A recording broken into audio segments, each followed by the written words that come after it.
بہت چھوٹے چھوٹے گھر ہوتے ہیں.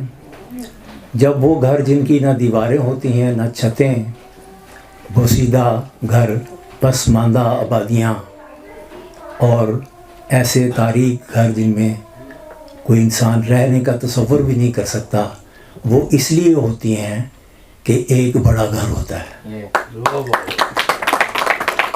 اور اس بڑے گھر کے اندر جو خوشحالی ہوتی ہے، جو دولت کی ریل پیل ہوتی ہے، اور اس غریب آدمی کے گھر کی وہ جو پسماندہ آبادیاں ہیں ان کی بدحالی میں گڑی ہوتی ہیں، ان کی وہ جو خوشیاں وہاں بیٹھ کر حاصل کرتے ہیں اس بڑے گھر میں. اور بڑے گھر کے 4 نمبر دروازے پر وہ انہیں شاید یہ سمجھنے میں مشکل پیش آ رہی تھی کہ کون سے اور بڑے گھر ہیں. یہ ایک اسپیسیفک بڑا گھر ہے، ایک ایسا بڑا گھر کہ جس کا دروازہ 4 نمبر ہے. اور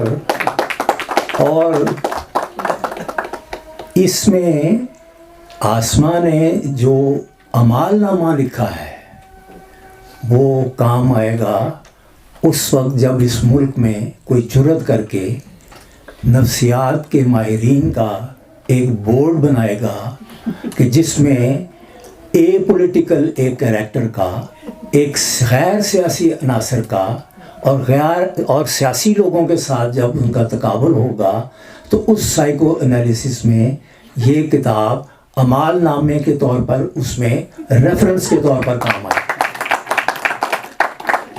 میں یا کوئی صاحب بھی یا امتیاز عالم یہاں بیٹھے ہیں، یہ کس طرح سیاست کریں؟ جب ان سے کوئی بات کہی جاتی ہے صبح دن کے وقت دوپہر کو، اور جب یہ دوبارہ شام کو بات شروع کرتے ہیں تو وہ جھوٹ بولتا ہے آگے سے. جھوٹ کے ساتھ آپ سیاست نہیں کر سکتے. سیاست میں بنیادی بات اعتماد اور سچ بولنے کی ہے. یہ پاکستان کی تاریخ رہی ہے سچ بولنے کی.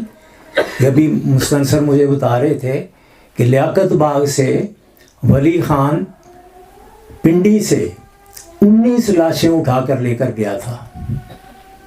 انہوں نے تو کبھی انتقام کا ذکر نہیں ہوا، کوئی ایسی بات نہیں ہوئی.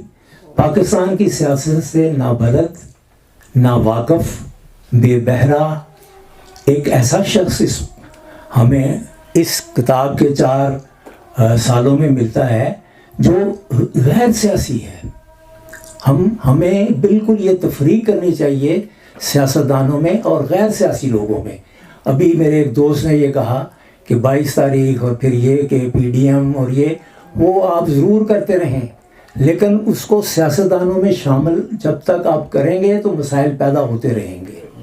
ضرورت اس بات کی ہے کہ میں ہٹلر کے بارے میں بہت زیادہ جانتا ہوں، کیونکہ میں نے ہٹلر کو میں ایک ڈرامہ نگار ہوں، مجھے ایک ڈاکومنٹری لکھنے کے لیے. تو جب میں نے ہٹلر کے بارے میں یہ پڑھا کہ وہ کوکین کے علاوہ 3 اور ادویات بھی، ڈرگز بھی استعمال کرتا تھا، تو مجھے باقاعدہ طور پر اس کو گوبلز کو پڑھنے کا بھی موقع ملا. اب گوبلز کا یہ حال دیکھیں کہ ریڈ آرمی آ چکی ہے بنکر کے باہر. مسئلہ میگڈا کا یہ پیش ہو رہا ہے وہاں کہ اس نے 5 اپنی بیٹیاں، بیٹا اس کا محاذ جنگ پر ہے، اور وہ میگڈا جو گوبلز کی بیوی ہے وہ ہٹلر کے ڈینٹسٹ کو بلاتی ہے کہ میری ان بیٹیوں کو مارفین کے انجیکشن لگاؤ. ابھی اس کو یہ بھی راستہ دیا جاتا ہے کہ آپ یہ کریں، ان بچیوں کو لے کے برن سے باہر چلی جائیں. کہتے نہیں، میں ان بچیوں کو ایسی دنیا میں زندہ رہنے کے لیے نہیں باقی چھوڑنا چاہتی جس میں کل ان سے یہ سوال کیا جائے کہ تمہارا باپ اس صدی کا سب سے بڑا کرمنل تھا. اس کو مارفین دیا گیا اور اس کے بعد سائنائڈ سے ان کو مار دیا گیا.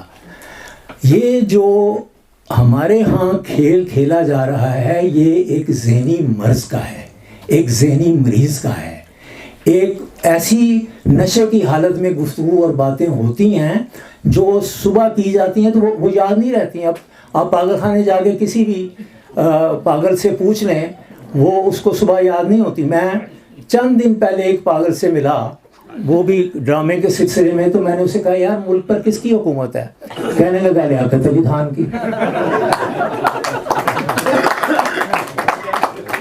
اب میرا مطلب یہ ہے کہ میں صرف یہ ایک خراج تحسین پیش کرنے کے لیے حاضر ہوا تھا کہ یہ 4 سال کا عمال نامہ اس سائیکو انالیسس کا بھی حصہ بنے گا, اور یہ ایف آئی آر